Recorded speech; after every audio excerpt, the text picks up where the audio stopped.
L'heure du retour a sonné pour les Marocains bloqués à l'étranger. Une grosse épine ôtée du pied de l'exécutif à qui on a souvent reproché sa négligence sur ce dossier.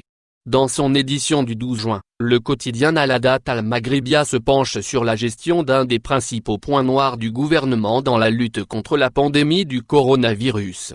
L'heure du retour a sonné pour ces Marocains bloqués à l'étranger. Le gouvernement ordonne enfin le rapatriement immédiat des Marocains bloqués en Espagne, en France ou encore en Turquie contre leur gré. Une grosse épine ôtée du pied du gouvernement à qui on a reproché tout au long de cette crise sanitaire sa négligence sur ce dossier. Le calvaire de ces Marocains touche ainsi à sa fin.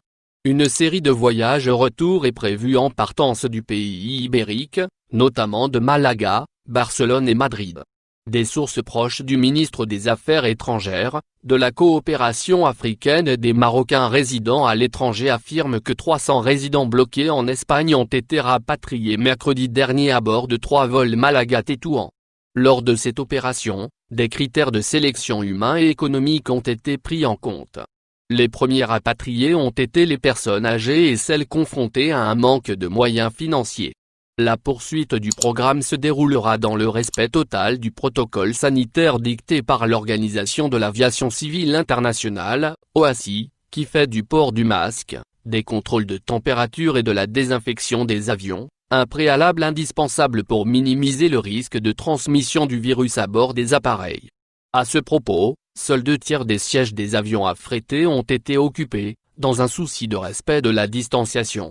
À cet égard, le ministre des Affaires étrangères et de la coopération internationale et des Marocains résidant à l'étranger, Nassé Bourita, a insisté sur le respect des mesures de confinement collectif dans des hôtels classés. Selon le journal, plusieurs corps médicaux sont mobilisés, avec le recours à 2 analyses de laboratoire du type PCR pour chaque personne rapatriée à l'arrivée comme en fin de quarantaine. Par ailleurs, Bourita a précisé lors d'une session parlementaire que près de 1103 Marocains bloqués à l'étranger ont été rapatriés en 3 semaines.